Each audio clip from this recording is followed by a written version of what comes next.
segala sesuatu kalau dijual pakai agama itu jauh lebih laku. Jauh lebih laku. Contohnya garam. Oke. Garam 45.000. Garam rukiah. Habis garam rukiah jadi harganya 500.000. Ada juga yang jutaan garamnya. Kalau itu tidak berkaitan dengan agama sih. Itu berkaitan dengan tingkat edukasi. Artinya hanya orang-orang yang dalam tanda kutip ya tingkat pendidikannya rendah yang percaya kayak gitu-gituan. Assalamualaikum warahmatullahi wabarakatuh. Berjumpa lagi dengan Jadi HMK ya, channel yang mengedukasi dan menghibur. Para Polycardus begitu kejang, begitu tidak bisa terima. Bagaimana mungkin Dr. Richard akhirnya memutuskan mualaf? Apalagi kita tahu Dr. Richard ini adalah seorang influence, seorang yang sangat berpengaruh, seseorang yang bisa menginspirasi banyak orang-orang Kristen juga tentunya untuk berpikir, untuk merenungkan, untuk mereview kembali ajaran agamanya. Dan ini tentu saja sangat berbahaya.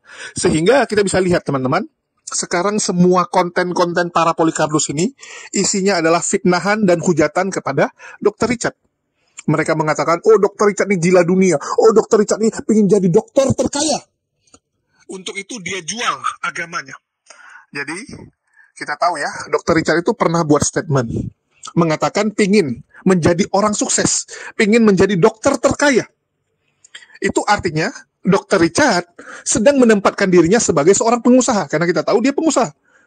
Seorang pengusaha punya motivasi ingin menjadi pengusaha tersukses. Apakah itu salah? Coba saya tanya teman-teman, apakah itu salah? Tentu saja itu normal bagi seorang pengusaha. Contoh, saya penjual ayam, ya pedagang ayam. Saya ingin menjadi pedagang ayam nomor 1 di dunia. Salah nggak? Nggak ada salahnya dalam konteks sebagai pedagang. Begitu juga Dr. Richard. Dalam profesinya sebagai seorang dokter, dia ingin menjadi yang paling sukses, teman-teman. Tetapi hal ini tentu saja ya, langsung digoreng oleh channel-channel Polycardus. Langsung mereka bilang, lihat itu, motivasi dia ingin jadi yang terkaya. Untuk itu dia gunakan agama. Dia jadikan agama sebagai tameng, kendaraan, dan sebagainya. Halo, itu kalian. Itu kalian yang suka menjadikan agama sebagai kendaraan kalian, sebagai tameng kalian, batu pijakan kalian. Channel-channel Polycardus menggunakan Yesus sebagai tameng, menggunakan kekristenan sebagai alat mereka untuk mencapai kesuksesan, untuk mencapai kekayaan yang mereka tidak bisa dapatkan tanpa menjual agama. Kita ambil contoh. Ya, mohon maaf. Ini kalian boleh cross-check kebenarannya, teman-teman. Pak Bom Bom, sebelumnya kontraktor. Bangkrut, teman-teman. Gagal. Tanya aja sama Pak Bom Bom. Dia hancur di tahun 2019. Hancur sehancur-hancurnya. Hanya berharap ya, dari pendapatan salon istrinya untuk menunjang keluarga mereka. Terus ngobrol dengan si Wak Labu. Dari Wak Labu termotivasilah dia untuk membuat channel yang isinya menjelek-jelekkan agama Islam. Supaya bisa dapat donasi, bantuan, dan sebagainya. Dan kita lihat hasilnya. Akhirnya Pak Bom Bom bangkit. Dari hasil menghujat Islam, dia bisa membeli banyak barang. Dia bisa menghidupi keluarganya kembali. Nggak lagi berharap dari istrinya. Wak Donat. Waduh. Kita lihat Wak Donat sebelumnya. Tukang foto keliling gagal. Buka les komputer gagal. Itu dia yang ngomong sendiri. Masih ada videonya teman-teman. Masih ada jejak digitalnya. Kegagalan dia. Akhirnya jadi penjual koyok keliling. Penjual bacotan. Penjual fitnahan. Dari hasil jual fitnah ini, dia berhasil ya menipu netizen-netizen untuk menyumbangkan kepada dia, mengamanahkan uang untuk membangun panti asuhan. Tetapi apakah panti asuhan yang bernama Rumah Anak Terang dibangun? Enggak. Rumah pribadi yang dibangun. Rumah pribadi yang dibangun, teman-teman. Itu faktanya. Silakan kalian cross-check. Silakan kalian lihat jejak digitalnya. Artinya ini orang-orang yang gagal. Orang yang gagal sebelumnya, tetapi dengan menjual agama, berhasil kaya, berhasil sukses. Inilah yang disebut penjual agama, teman-teman. Inilah yang disebut menjadikan agama sebagai tameng batu pijakan. Kalau Dr. Richard, sebelum mualaf juga sudah sukses, teman-teman. Sudah ada rumahnya, sudah ada mobil mewahnya, sudah terkenal. Beda dengan orang-orang Polycardus ini. Yang entah siapa, nggak ada yang kenal, teman-teman. Nggak ada yang kenal sebelumnya. Hidupnya susah. Berkat menghujat, jadi kaya. Agatha. Aduh, kita sudah lihat bagaimana kehidupan dia dulu. Mantan suaminya bagaimana. Bagaimana kondisi dia dulu. Jadi mereka-mereka ini adalah sampah ya adalah sampah yang dipungut oleh organisasi Polycardus yang diajarkan menghujat Islam supaya mendapatkan kekayaan. Itu faktanya. Beda dengan Dr. Richard. Beda dengan Dr. Richard. Sekali lagi ya, pengusaha, motivasi saya sukses, ingin yang paling hebat, itu normal. Jangan dikaitkan dengan agama. Kan begitu. Yang benar itu adalah bagaimana agama ini mengontrol diri kita, supaya kita menjadi seorang pedagang, supaya kita menjadi seorang konglomerat, seorang yang sukses, tetapi dengan cara-cara yang benar. Bukan dengan cara menghalalkan segala cara. Banyak kita lihat ya, orang kaya raya karena menghalalkan segala cara. Jual ayam tiren, jual bangke, menipu orang, jual barang-barang terlarang. Sukses, kaya. Tapi nggak halal. Nggak benar, teman-teman. Begitu kaya, menindas orang lain, menzolimi orang lain, memperbudak orang lain, dan sebagainya. Itu Polycardus. Kalau Muslim, ya, kalau Muslim, agamanya lah yang membuat konglomerat ini bisa tahu mana yang boleh, mana yang enggak. Mana yang boleh, mana yang enggak boleh dilakukan. Itulah saya bilang agama itu harus sejalan dengan dunia. Harus sejalan. Malah agama itu harus jadi panduan kita dalam dunia ini. Jadi agama itulah yang membuat kita tuh punya pegangan, supaya jangan ke kiri, jangan ke kanan, supaya kita jangan menjadi manusia yang lebih setan daripada setan. Nah, itu bedanya.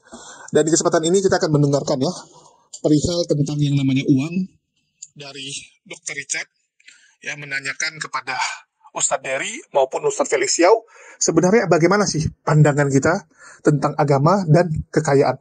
Apakah teman-teman, ya? Apakah boleh seorang muslim itu kaya? Apakah Dr. Richard ini jualan agama? Ya, sedang jualan agama seperti yang dituduhkan? Mari kita dengarkan. Suka uang suka ya? Dong. Ustadz Dery suka uang? Suka dong. Suka. Ustadz terkaya di Indonesia bukan? Siapa Ustadz terkaya?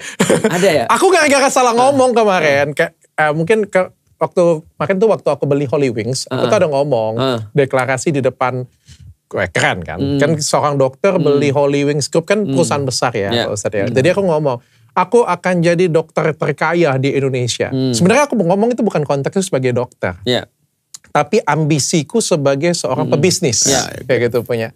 Pengen jadi orang yang kaya kan pasti berguna, bisa bantuin orang ya kan. Cuma mungkin pada waktu itu digoreng lagi konteksnya gitu kan. Jadi kayak dokter nggak boleh kaya, ya sebenarnya gue juga nggak jadi dokter lagi sih sudah. Maksudnya itu nggak ke pasien lagi kayak gitu punya kan. Dan konteks kita kaya ini kan supaya bisa bermanfaat dengan orang lain. Tapi boleh nggak sebenarnya kita jadi orang kaya, Pastor? Boleh, nggak ada masalah. Sekaya apapun seseorang itu dalam Islam ya. Nabi Sulaiman alaihissalam itu kan nabi yang paling kaya, yang tidak akan pernah ada satu orang manusia pun yang sekaya beliau sampai hari kiamat. Itu kerikil yang ada ditabur di halaman istana Nabi Sulaiman itu bukan batu, tapi mutiara yang berkualitas tinggi. Lantainya kaca, di bawahnya ikan berenang. Sehingga Ratu Balkis masuk angkat, dipikir itu air kan. Parfum emas. Pokoknya itu kerajaannya, karpetnya beliau yang terbang itu disulam benang emas murni. Nah, tapi satu ketika Nabi Sulaiman terbang dengan karpetnya, lalu bergetar. Terbang dengan karpet? Iya. Itu. Tapi itu beneran? Beneran. Itu di dalam Al-Quran diceritakan. Mujizat Nabi Sulaiman itu mengendarai awan. Kayak Aladin gitu? Iya, kayak airbending. Iya, betul. Avatar gitu. Itu tuh. Ini fiksi atau fakta nih? Fakta. Dia terbang dengan karpetnya. Lah, how can? Nah, itu namanya mujizat. Dan karpet itu mujizat Rasulullah. Kalau bisa dijelaskan bukan mujizat dong. Dok. Udah saya balik lagi dah tongkatnya. Jadi pas dia turun dok, ternyata ada seorang petani, bapak-bapak yang takjub melihat dia terbang. Lalu dia ucap subhanallah. Ditanya apa yang kamu ucapkan dari subhanallah. Ketahuilah satu subhanallah yang kamu ucapkan itu jauh lebih berharga daripada seluruh kerajaanku. Di dokter boleh kaya sekaya apapun, tapi nggak boleh yakin kekayaan itu lebih berharga daripada satu subhanallah. Nah, jadi sekaya apapun dunia ini milik kita semua. Taruhlah dokter kayak dunia ini disertifikatkan di Charlie. Kita semua nyewa lah kontrak kan. Terus masih banyak duit ini beli bulan. Amin. Gue disertifikatin bulan nih di Charlie semuanya. Saking kayanya Saking kayanya. Matahari pun mau dibeli juga. Silakan. Tapi kata Allah itu semua tidak lebih berharga daripada 11 sayap nyamuk dalam pandangan. Daripada 11 sayap nyamuk. 11 sayap nyamuk. Sayap nyamuk berapa harganya satu kontainer? Gak ada harga. Mau dibunuh malah. Makanya. Jadi maknanya kita boleh punya harta, tapi nggak boleh masuk hati. Oke. Nah, dunia di tangan, di hati jangan itu betul-betul ya hati itu milik Allah aja. Oke, kaya boleh. Pak Ustadz Felix Shaw juga pernah jawab di download yang versi sebelumnya. Kaya itu wajib, justru orang Islam wajib kaya. Aku nggak ngomong wajib deh. Iya, orang Islam harusnya memang kaya. Justru aku mengkritik kata-kata orang yang lain yang mengatakan orang Islam wajib kaya. Oke. Karena kalau wajib kaya berarti miskin dosa dong. Tapi pada waktu itu kok Felix jawabnya mungkin kata-katanya nggak kayak gitu ya. Tapi maksudnya itu orang Islam itu malah harusnya kaya. Nah, kalau harusnya kaya tidak wajib nggak apa-apa. Jadi contoh gini ya, yang aku sampaikan tuh gini, orang-orang Muslim sekarang itu dia itu ketika dia kaya dan bisa menggunakan kekayaannya justru untuk dakwah itu justru bagus. Karena ada banyak hal yang bisa dilakukan oleh kekayaan yang nggak bisa dilakukan oleh orang-orang yang nggak kaya. Contoh misalnya ya. Setuju. Nah, mau setengah mati pun aku nyuruh orang sholat misalnya ya. Kalau misalnya aku nggak punya apa-apa orang nggak mau dengar. Tapi waktu itu aku ambil contoh ketika misalnya Elon Musk misalnya. Taruhlah Elon Musk bisa berkata gini, bro dunia tuh nggak ada apa-apanya. Yang penting tuh sholat. Itu karyawannya sholat semua tuh. Karena berpengaruh orang kaya kan ya. Artinya dia bisa ngomong. Karena orang tuh bisa ngomong kalau dia sudah punya posisi tertentu. Misal ya kita coba ngomong. Hanya orang-orang yang bisa ngafal Quran. Hanya orang-orang yang sudah hafal Quran. Lalu bisa bilang begini. Ngafal Quran belum tentu buat kamu masuk surga. Dia sudah hafal Quran. Karena dia udah hafal Quran. Tapi kalau ini orang belum ngafal Quran ya. Hafal Quran tuh belum tentu masuk surga. Itu digampar orang. Apalagi lo gitu. Atau digampar orang tuh. Karena gak pantas dia ngomong begitu. Nah kalau ada orang miskin terus ngomong kayak begini misalnya. Duit mah gak ada apa-apanya. Itu mah belum tentu lu punya banyak duit masuk surga. Itu digampar orang tuh. Tapi kalau orang kaya bilang. Duit itu gak bakal bisa menjamin kamu masuk surga. Itu langsung jadi quotes. Ada powernya. Nah itu jadi quotes di IG. Artinya kalau aku pikir ya. Kita memang betul, kita ada bisa melakukan banyak hal dengan uang di dunia ini. Aku selalu bilang begini, kita nggak perlu uang, tapi dakwah senantiasa perlu uang. Makanya kita perlu cari uang untuk apa? Untuk dakwah kita. Seperti kata Ustadz Dery tadi, kita tuh lagi beli dakwah. Gimana caranya? Kita beli jalannya Allah, bukan hidup dari jalannya Allah. Dan mahal lagi Pak Ustadz. Kemarin kita mau bikin download offline, ternyata budgetnya 15 juta satu acara. Jelas mahal. Buset, gue bilang. Masuk surga ya bayar mahal. Bikin acara mahal kayak gini, mau ngajar lagi. Pernah tahu acara-acara yang ngajak orang masuk neraka nggak? Atau acara-acara yang ngajak orang untuk maksiat lah gampangnya. Itu lebih mahal lagi. Itu mahal juga sama. Sound systemnya ngeri-ngerian. Lalu kemudian setting panggungnya Tapi banyak yang daftar. Banyak daftar. Ngantri lagi sampai kemudian war tiket. Iya. Gitu kan ya. Nah itu yang kemudian pertanyaanku sebagai seorang dai adalah kenapa orang bisa war tiket dalam perkara-perkara maksiat misalnya. Atau mereka cuma mendapatkan keuntungan duniawi. Tapi nggak ada orang yang war tiket dalam urusan kemudian akhirat.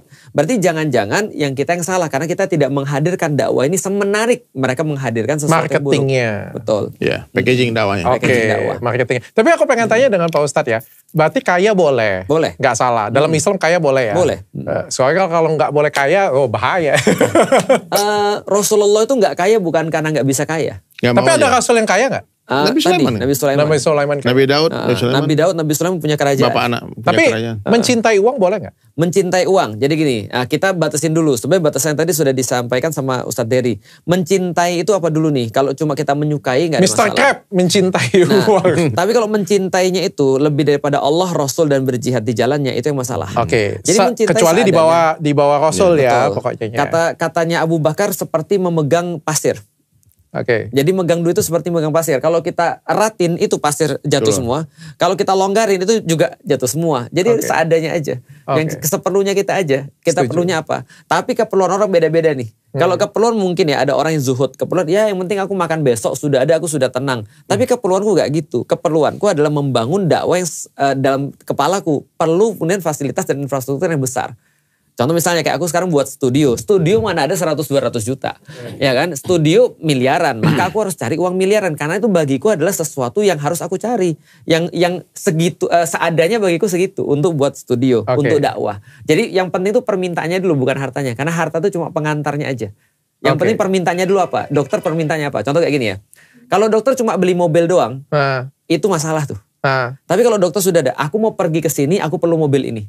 Ada tujuannya. Maka mobil itu menjadi berharga atau tidak berharga tergantung tujuannya. Duit itu menjadi berharga atau tidak berharga jadi tergantung tujuannya. Jadi menjadi kaya karena membantu orang lain, itu membantu karyawan-karyawan, menjadi kaya terus bermanfaat untuk orang sekitar itu nggak ada masalah semuanya. Tapi aku kasih PR yang lebih tinggi mau nggak dok? Apa? Jadilah kaya untuk menanggung beban peradaban. Karena peradaban ini senantiasa memerlukan orang-orang yang nanti ngambil bebannya. Nah jadilah kaya untuk itu. Contohnya aku sedikit cerita dikit. Dulu ketika aku masih di IPB, aku ingat banget ustadz-ustadz itu kita panggil dari Bandung, kita cuma kasih duit 7.000. Cuma untuk naik bis aja, itu pun gak cukup. Oke. Dan itu pun ketika setiap kali kita bikin acara kajian, kita datang ke setiap orang nyari, bawa proposal, nyari uang.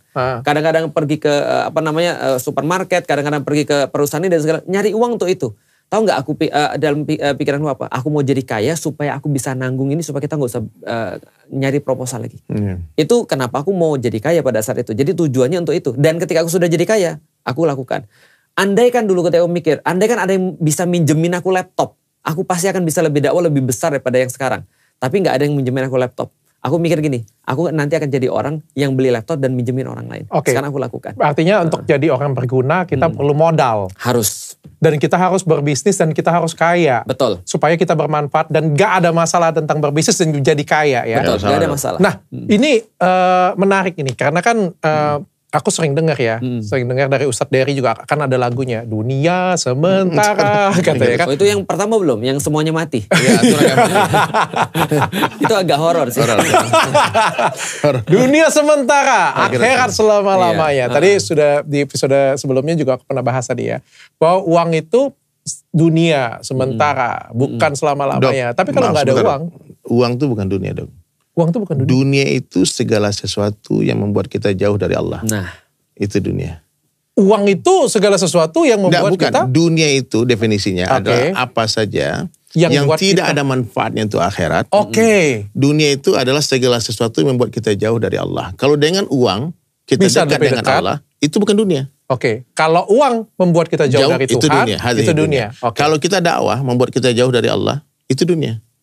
Kita dakwah nih, tapi ternyata niat dakwahnya mau jadi popularitas, pengen terkenal biar dapat duit, biar jadi kaya dan sebagainya. Itu dunia. Tapi kalau orang dia cari duit untuk bantu agama Allah, itu akhirat. Paham? Itu diluruskan ya. Jadi dunia itu bukan kata benda, kata sifat. Tapi Pak Ustadz, yang aku pengen tanyain kayak gini, uang itu tuh sangat penting di kehidupan zaman sekarang ini, sangat penting sekali. Ya, apalagi di era zaman sekarang ini penting sekali. Kalau nggak punya duit itu rasanya menderita banget. Lebih menderita daripada katanya di neraka sekalipun. Katanya daripada di neraka sekalipun. Dan lucunya Pak Ustadz, ini mungkin tanya satu-satunya nanti ya. Lucunya yang ngomong seperti itu, uang itu jangan dikejar, uang itu tuh sementara gitu ngomong kayak gitu. Akhirat kita kejar selama. Yang ngomong kayak gitu, ustadz yang ngomong atau pemuka agama yang ngomong kayak gitu, turunnya naik Alphard. Saya dong. aku ngomong kayak gini giliran menjawab maksudnya, bukan nunjuk ya. Maaf, aku kasih tahu ya. Maaf ya. Siap. Aku kasih tahu. Sebetulnya kalau kita bicara lebih tinggi lagi sedikit, makom pembicaraannya. Sebetulnya dakwah ini gak perlu uang. Dakwah ini perlu Allah. Buktinya apa? Ketika Nabi Musa alaihissalam sudah kesel banget sama Qarun, orang paling kaya waktu itu. Dia doa sama Allah, ya Allah hancurkan Qarun dengan seluruh hartanya. Maknanya Nabi Musa dia gak perlu harta Qarun untuk berdakwah. Kalau kita hari ini mau berdoa ya Allah hancurkan Qarun, hartanya tinggal ini buat dakwah. Bagus juga tuh. Itu beda kita dengan Nabi Musa alaihissalam. Nabi Musa itu berdakwah bukan untuk menggulingkan Fir'aun dan kemudian jadi raja. Maaf. Hari ini orang berdakwah memang menjatuhkan kekuasaan biar kita berkuasa. Ya, itu bedanya sedikit ya. Buktinya apa? Nabi Musa selamat sampai di Madian, di Palestina. Beliau tidak balik ke Mesir untuk jadi raja. Jadi kalau dakwah yang murni itu betul-betul hanya untuk mengajak orang kepada Allah saja, tidak ada mengajak kepada selain Allah. Maknanya kalau dapat Allah pasti dapat segala-galanya.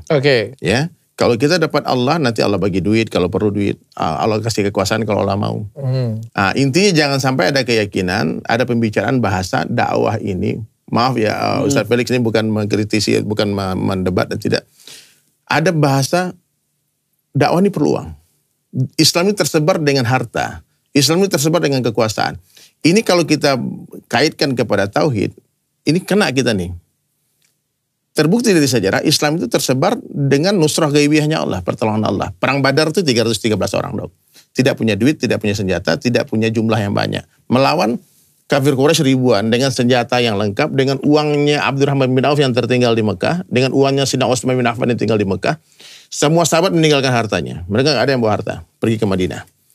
Tapi Allah berikan kemenangan kepada umat Islam karena waktu itu keyakinan umat Islam sempurna kepada Allah dan Rasulnya.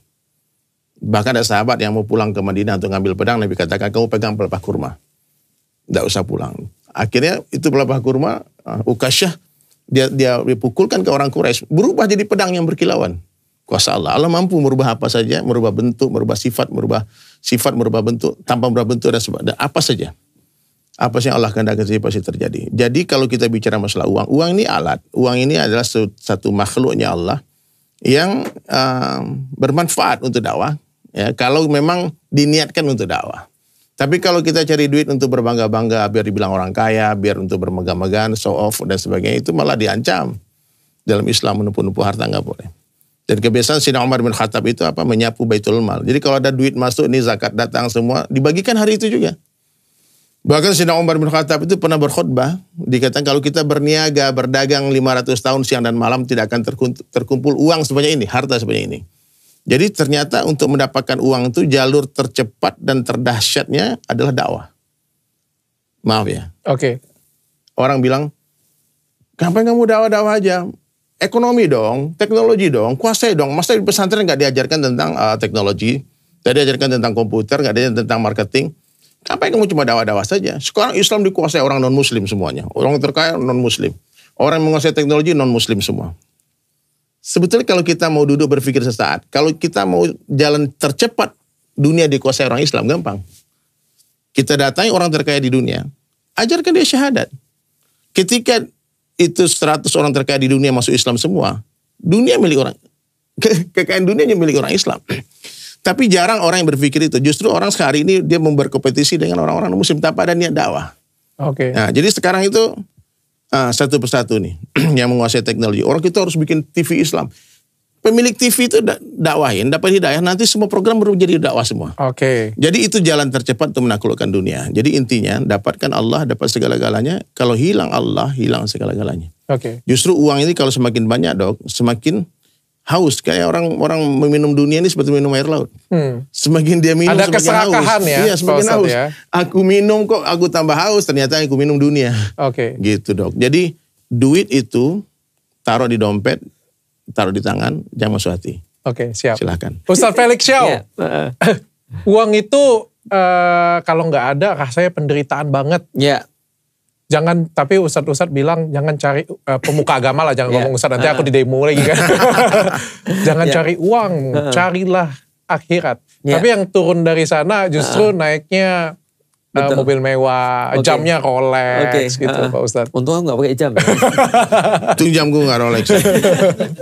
Iya, pertama aku harus sampein dulu bahwasanya bicara tentang profesi-profesi ya walaupun ulama bukan profesi ya, ulama kan kewajiban ya, dakwah kan kewajiban, dai adalah kewajiban. Memang tapi mau tidak mau setiap profesi itu ada konsekuensi. Contoh ya, kayak dokter itu harus dianggap humble, dokter itu harus dianggap kemudian pelayanannya diutamakan dan segala macam. Karena udah pakai dokter kan gitu kan ya. Nah sama kayak orang sudah digelari dalam tanda kutip ustadz. Walaupun Ustadz Dery berkata, aku kan bukan ustadz, aku kan cuma orang yang lagi berusaha taat kan gitu ya. Apa penyanyi yang berusaha seniman yang berdakwah. Seniman yang berdakwah. Aku juga sama, aku kan kayak orang bodoh yang terlanjur terkenal aja. Gitu kan ya. Artinya ya. Gue apa dong? Ya, tapi kan udah dilabelin orang. Nah label itu menuntut kita juga punya harus memenuhi ekspektasi yang mereka lakukan. Maka aku sering bilang sama orang kan, ada dua hal yang kalau kita sudah jadi dua profesi lah, ulama sama penguasa. Itu nggak boleh bermewah-mewah tuh. Kalau dia sudah bermewah menyakiti orang kan gitu kan. Betul. Ya. Nah cuman memang beda-beda. Kita tidak bisa juga untuk judging antara kemudian dia sudah bermewah-mewah. Karena aku pernah naik mobil. Waktu itu aku naik mobil Pajero udah lama. Itu aja dibilang sama orang. Harusnya Ustadz tuh naik motor. Aku bilang naik motor gimana bisa pergi ke daerah-daerah yang jadi jauh. stigma ya. Iya stigma. Padahal kan kita tahu keperluan kita seperti apa. Tadi selama tujuannya adalah akhirat. Nah itu yang pertama dulu. Ulama dan penguasa. Kalau mau untuk misalnya bermewah-mewah menginspirasi orang. Jadilah pengusaha. Saya tuh bermewah-mewah menginspirasi orang. Dulu tuh dia miskin, dulu dia nggak bisa umrohin bapak ibunya. Sekarang bapak ibunya udah haji malah gara-gara dia tekun dalam berusaha. Kan gitu kan ya, malah jadi inspirasi. Nah kalau gitu kita lihat dulu. Dan Rasul mencontohkan seperti itu ya. Seperti hidup beliau itu beliau pilih untuk menginspirasi orang lain. Nah, itu yang pertama. Yang kedua, duit itu memang sesuatu yang penting di dalam urusan sekarang. Garis bawahi bahwasanya tidak ada yang bertentangan selama tujuannya itu adalah untuk dakwah.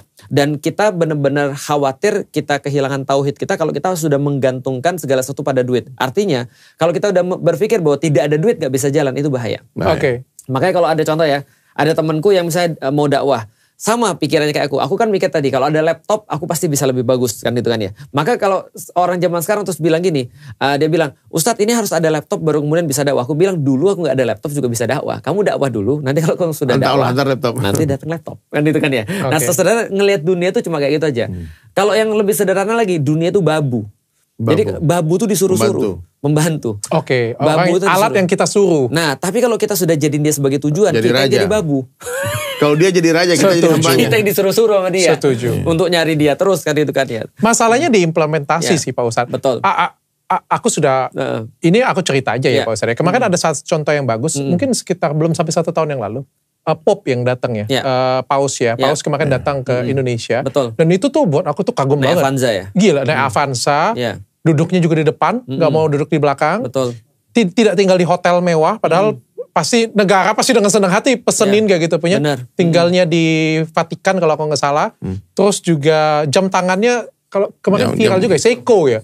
Seiko yang murah banget kayak gitu. Padahal pendeta-pendetanya misalnya ada yang lebih mewah gitu kan ya. Tapi beliau mampu menunjukkan hal seperti itu. Tapi yang kita ngelihat justru di Indonesia beberapa ya. Naiknya bisnis, sepatunya LV gitu kan, bermewah-mewah. Ya aku bukan ustadz. Tadi kalau pengusaha boleh. Bisa boleh. Kalau aku gimana Pak Ustadz? Duit ada di rekening, masa gak gue nikmatin, goblok banget lah. Kalau gitu aku jelasin 2 hal ya. Pertama kalau kita lihat kayak gitu, memang betul. Memang seharusnya seperti itulah namanya orang-orang yang memegang amanah tertinggi. Dan itu yang terjadi. Menjadi contoh. Pop yang melakukan seperti itu menjadi inspirasi harusnya bagi kemudian pemuka-pemuka agama yang lain, baik pemuka agama Katolik ataupun bukan Katolik ataupun selainnya. Dan itu pernah terjadi ketika Umar bin Khattab datang ke Baitul Maqdis untuk menerima kunci daripada Sophronius. Waktu itu adalah patriknya Kristen Ortodoks. Yang menarik adalah, tahu nggak sih orang-orang Patrik pada saat itu? Jadi gini ya, problematika agama yang sudah dalam tanda kutip punya dominasi itu biasanya bermewah-mewah. Biasanya. Aku nggak nuduh tapi biasanya. Ini aku cerita Patrik dulu. Patrik ini punya kayak ini, tandu. Ketika dia tahu dia mau menyambut Umar bin Khattab, dia pakai tandu yang terbaiknya itu dengan kemudian hiasan-hiasan yang juga mahal dan pakai baju yang terbaik. Pas ketemu Umar kaget ya. Tambal-tambal bajunya. Karena bajunya ada 25 tambalan.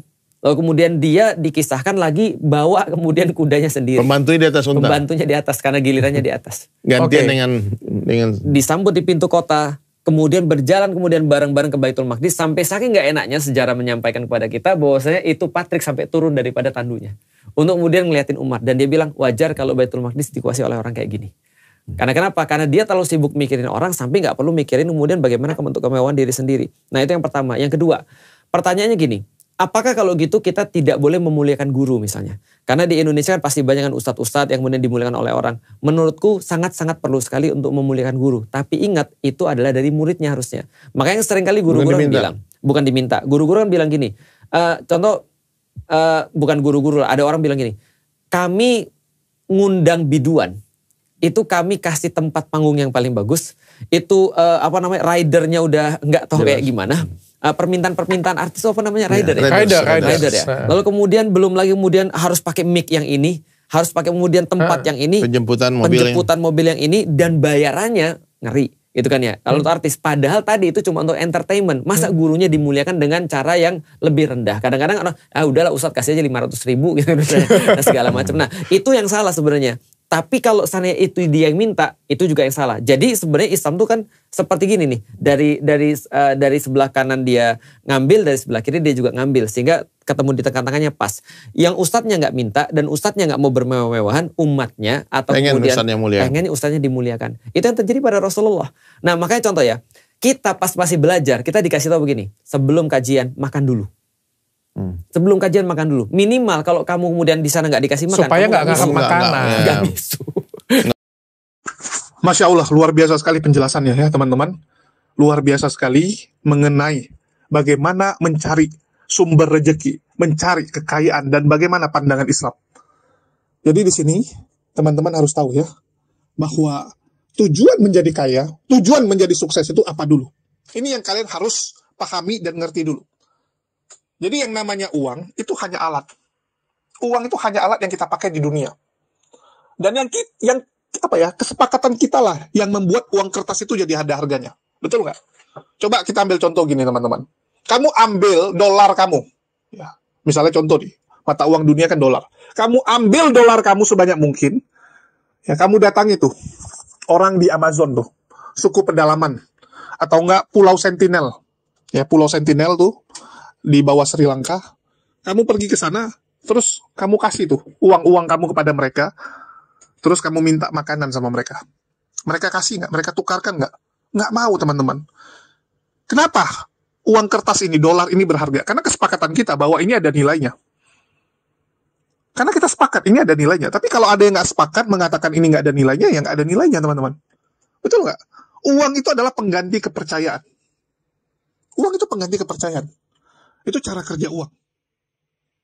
Kalau kita pakai kerang, ya udah, nggak usah pakai uang, pakai kerang. Atau zaman dulu mereka pakai emas atau pakai kertas yang distempel kerajaan gitu kan, sebagai uang.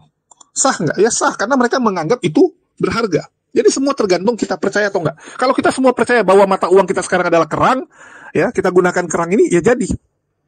Sama seperti Bitcoin atau cryptocurrency yang lain. Kenapa cryptocurrency atau Bitcoin ya? Itu bisa laku, bisa berharga, naik terus harganya kemarin. Ya lantaran semua orang percaya itu nilai tukar. Lantaran ada yang menggunakan itu sebagai nilai tukar. Ada yang gunakan. Awal-awal waktu diperkenalkan masih rendah karena nggak semua orang mau pakai. Kamu mau beli barang, tokonya nggak terima. Ya, tokonya nggak terima. Apa ini? Saya nggak mau mata uang ini, nggak terkenal. Apa ini kripto? Apa ini Bitcoin? Nggak ada yang mau.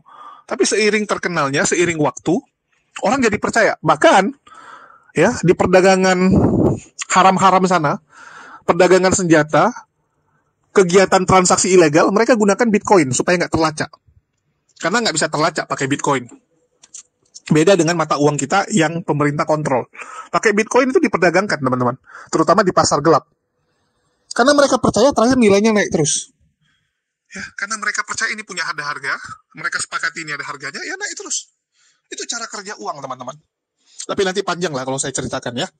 Tetapi sekali lagi, teman-teman. Yang harus kita pikirkan adalah niat kita nyari uang itu untuk apa. Sama seperti kita. Mencari nafkah itu untuk apa? Kita cari nafkah untuk menghidupi keluarga kita. Itulah disebut jihad. Ya, mencari nafkah itu kan jihad. Kenapa disebut jihad? Ya karena niat kita adalah menghidupi keluarga kita. Islam semua diukur dari niatnya. Diukur dari niatnya, teman-teman. Beda dengan agama lain. Seseorang itu, ya, kalau niatnya mencari uang, berdakwah, itu semua untuk popularitas dia. Supaya dia terkenal, supaya dia dipandang orang hebat. Itu niatnya udah jelek. Nggak ada pahalanya. Kalau orang mencari kekayaan dengan niat membantu orang lain, mensedekahkan hartanya untuk para pendakwah, untuk tujuan-tujuan mulia, maka itu bernilai sekali. Itulah dibilang sama Ustadz Felix Xiao ya, bahwa tujuan jadi kaya kalau bisa itu untuk menanggung peradaban. Apa maksudnya menanggung peradaban? Ya dengan harta kita ini menjadi ladang pahala kita, menjadi amal jariah kita. Ya. Jadi kembali lagi, kalau orang bilang uang itu adalah dunia, ya sekarang uang itu digunakan untuk apa dulu? Yang namanya dunia itu adalah saat. Ya, saat semua yang kita lakukan itu tidak ada manfaatnya untuk mendekatkan kita dengan Allah. Maka itu namanya dunia. Gara-gara game ini, gara-gara main game kita lupa sholat. Maka ini dunia, duniawi. Game ini hanya mendekatkan kita dengan dunia. Gara-gara pekerjaan kita, gara-gara mencari uang, kita sampai lupa sholat, menghalalkan segala cara. Itu dunia. Itu sangat duniawi sekali. Ya, tapi ada orang dengan kekayaannya, ya, itu malah makin mendekatkan dia dengan Allah. Contohnya apa? Ya, banyak kita lihat penonton-penonton di sini ya, luar biasa. Dengan harta jabatan yang Allah titipkan, dia gunakan semua di dalam jalan Allah. Dia bantu para pendakwah. Dia bantu kegiatan-kegiatan yang Islami. Ya, ada kegiatan di mana? Dia bantu, dia donasikan. Itu artinya apa? Menanggung peradaban. Ya. Dengan uang tersebut mendekatkan dia kepada Allah. Banyak kan yang sekarang kita lihat nih. Orang-orang kaya, mengumrohkan, menghajikan karyawannya, itu membuat dia makin dekat dengan Allah. Luar biasa. Luar biasa yang seperti itu. Yang salah itu adalah yang sibuk dengan kekayaan sampai lupa dengan Allah. Sibuk dengan dunia itu baru namanya. Betul nggak? Dan saya berkali-kali udah bilang, mencari uang itu seperti meminum air laut. Sama seperti yang disebut Ustadz Dery. Yang Ustadz Dery bilang kan gitu. Dan saya sudah sangat sering sampaikan, kalau teman-teman yang sering nonton channel saya, kalian mungkin sudah sangat bosan ya. Saya mengatakan nyari uang itu seperti minum air garam. Minum air laut. Makin diminum makin haus. Untuk itu minum secukupnya. Minum secukupnya teman-teman. Kalau sampai gara-gara mencari uang itu membuat kamu mulai telat sholat, mulai meninggalkan sholat, mulai aneh-aneh, tinggalkan teman-teman. Tinggalkan. Kita yang tahu sendiri batasan kita. Setiap orang itu punya batasan yang berbeda. Contoh, gara-gara TikTok, saya jadi lupa sholat, jadi telat sholat. Maka saya tinggalkan TikTok itu. Kalian bisa lihat ya, selama puasa ini saya bisa dibilang jarang sekali, bahkan nggak muncul sama sekali di TikTok. Sampai teman-teman kemarin WA saya, Bang kok nggak pernah muncul lagi, biasa ada datang saya hello. Ya, kenapa? Karena saya tahu, saya gampang tergoda teman-teman. Gara-gara TikTok nanti omongan saya aneh-aneh. Ya, dari diskusi nanti mungkin kita jadi keceplosan emosi marah. Jadi dosa, lagi puasa kok malah marah-marah orang, kan nggak baik. Nah itulah selama puasa saya biasanya meninggalkan dan menjauhi hal itu. Karena saya nggak bisa kontrol emosi. Ya, saya nggak bisa. Kalau teman-teman yang lain, yang sanggup silakan. Yang sanggup silakan. Kan setiap orang punya batasan sendiri. Itulah kembali, niat itu yang bisa ngukur siapa? Yang bisa ngukur niat kita tuh diri kita sendiri sama Allah, yang tahu. Orang lain nggak bisa tahu niat kita itu apa. Hanya bisa menerka-nerka. Ya. Itulah dibilang, kamu bisa menipu orang lain, tapi kamu nggak bisa menipu Allah. Yang tahu cuma kita sama Allah. Ya. Jadi kalau dibilang sekarang nggak punya duit tuh menderita banget, bahkan lebih menderita daripada neraka, ya itu kan analogi dunia. Kalau ada yang ngomong seperti itu, memangnya dia pernah masuk neraka? Coba saya tanya, pernah masuk neraka nggak? Nggak pernah kan? Gimana dia bisa tahu nggak punya duit lebih menderita dari neraka? Jadi kembali teman-teman, dalam hal ini ya, mungkin teman-teman bisa lihat tuh cara hidup biksu-biksu. Ya, di sini kita bukan mengatakan agama Buddha yang benar nggak. Tapi kalau kita lihat cara hidup cara hidup orang agama Buddha nih, biksu-biksu terutama, mereka itu kan meninggalkan duniawi, betul nggak? Meninggalkan duniawi. Ya, makannya sayuran teman-teman, nggak makan daging, hebat ya, hebat. Dan dari dulu sudah dikatakan apa? Yang mahal itu gaya hidup teman-teman, bukan biaya hidup yang mahal, tapi gaya hidup. Gaya hidup. Kenapa orang sekarang tuh makin hari kayak makin susah? Banyak orang kan nanya, kenapa ya zaman sekarang tuh makin hari kok makin susah? Ya iya teman-teman. Zaman 20-30 tahun lalu, kamu nggak perlu beliin handphone tuh anak. Betul nggak? Nggak perlu beliin handphone anak satu. Zaman dulu nggak, anak ya main-main di luar gitu. Kalau sekarang wajib kasih handphone satu. Selain handphone, harus bayar internetnya lagi. Setiap bulan bayar internet. Belum lagi pulsanya. Tagihan listrik bengkak karena sambil ngecas. Kan gitu. Ya. Belum lagi nanti anak minta mobil. Zaman dulu anak nggak minta motor, nggak minta mobil. Ya, naik kendaraan umum, jalan kaki, naik sepeda. Yang bertambah itu gaya hidup kita. Padahal anak kecil nggak ada handphone bisa nggak? Bisa. Siapa bilang nggak ada handphone nggak hidup kita? Orang zaman dulu tanpa handphone hidup kok. Kenapa kamu berpatokan bahwa nggak ada handphone sekarang nggak hidup? Ini yang salah sama kita. Betul nggak? Orang tua sekarang ya, kalau saya lihat, anaknya dari umur 3 tahun, 2 tahun ya, bahkan 2 tahun pun supaya diam dikasih HP. Lagi keluar nih sama kita nih, anaknya dikasih HP. Terakhir anaknya masih kecil udah minus. Matanya udah minus. Ya, udah minus sampai 400, 500 gitu. Bayangkan, masih bocil umur 5 tahun sudah minus. Padahal nggak ada handphone pun bisa kan. Buktinya kita tumbuh kembang tanpa handphone waktu kecil. Atau masih SD gitu. Anak sekarang enggak. Itulah dibilang gaya hidup ini yang membuat kita susah. Gaya hidup nih teman-teman. Nggak mau kalah sama teman yang lain. Ya teman yang lain misalnya beli apa, kita mau beli apa juga. Ini yang gawat. Nafsu kita ini. Nafsu ini yang membuat kita menjadi kacau balau. Padahal teman-teman, ya kalau kita bisa menekan hal itu, kita nggak nafsuan, ya bisa aja. Dan itu yang sedang, ya kalau saya sih coba lakukan gitu. Zaman dulu ya teman-teman, saya tuh termasuk yang tukang gonta-ganti mobil. Setahun tuh saya tetap ganti mobil. Saya sendiri bawa 3 mobil zaman dulu. Jadi mobil harian, jalan-jalan, sama mobil yang saya suka beda. Kalau sekarang enggak. Saya nggak akan ganti sampai kalau memang butuh. Karena menurut saya nggak ada gunanya, nggak akan selesai-selesai diikuti. Begitu juga dengan handphone. Orang sekarang ada tuh, setiap tahun ganti HP. Padahal, yang generasi baru ini, dibandingkan generasi tahun lalu, cuman peningkatannya sedikit. Nggak ada yang berubah, paling fiturnya sedikit aja. Tapi untuk ngikuti lifestyle-nya, orang ganti HP tiap tahun. Bahkan ada yang 6 bulan, 5 bulan udah ganti HP. Untuk apa coba? Kalau berlebih nggak apa-apa. Tapi kalau pas-pasan nyiksa diri. Teman saya ada gitu. Padahal dia kerja loh. Gajinya ya lumayan sih. Tapi sayang gitu. Gajinya nggak salah 10-an juta gitu. 10-11 juta gitu. Tapi ganti HP tiap tahun. Ada yang lebih konyol. Gajinya cuma 6-7 juta. Tapi uangnya setengah dipakai untuk top up game.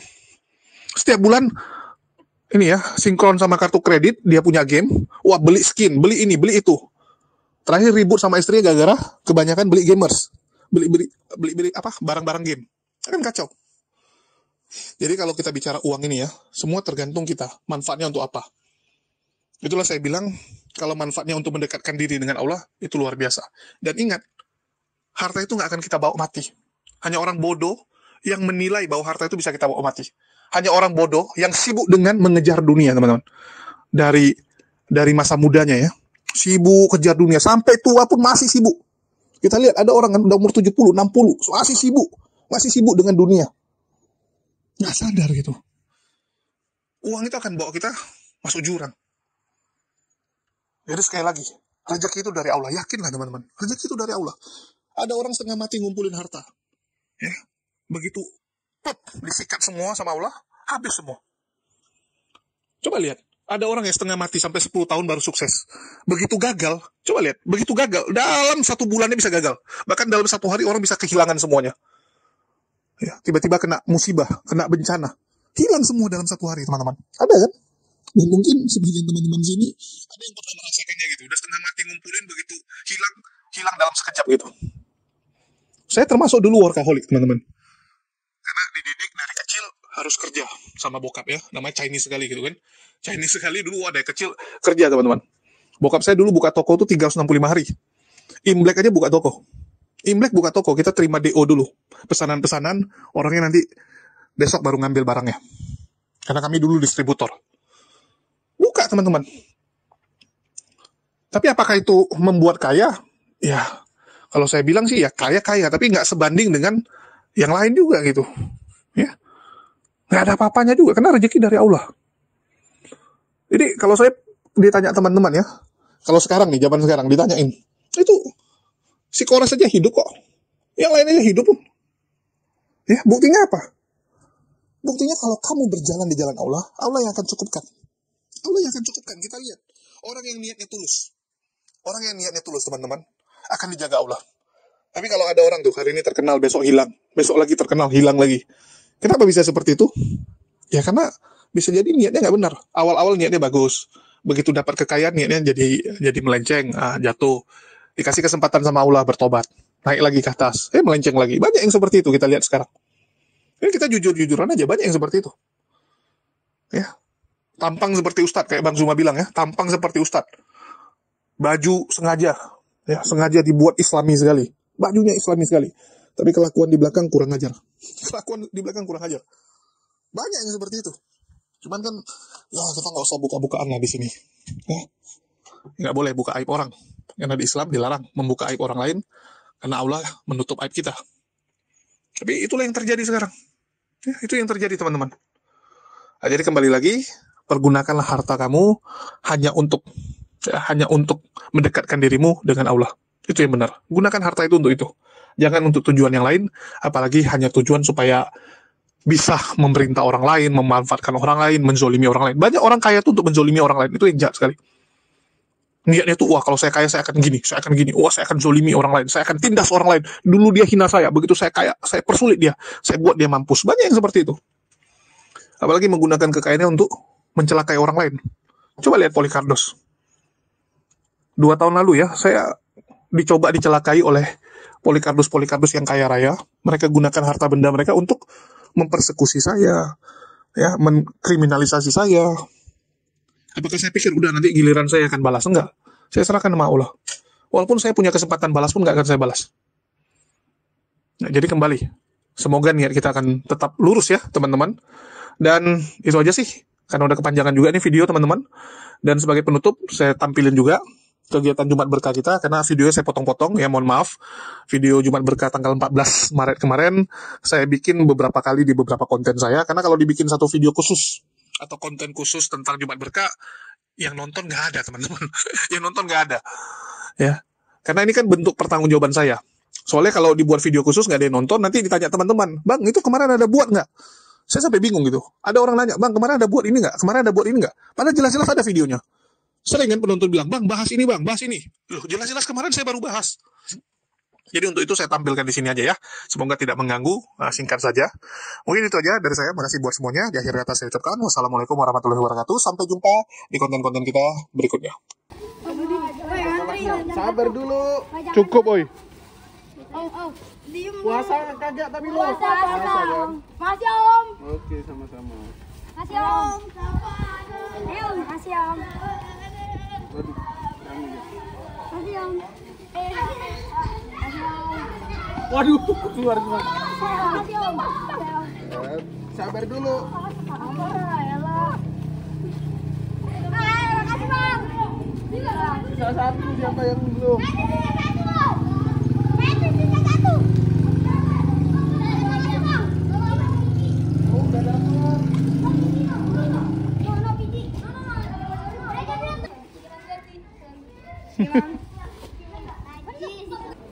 Nggak berat kan? Oke.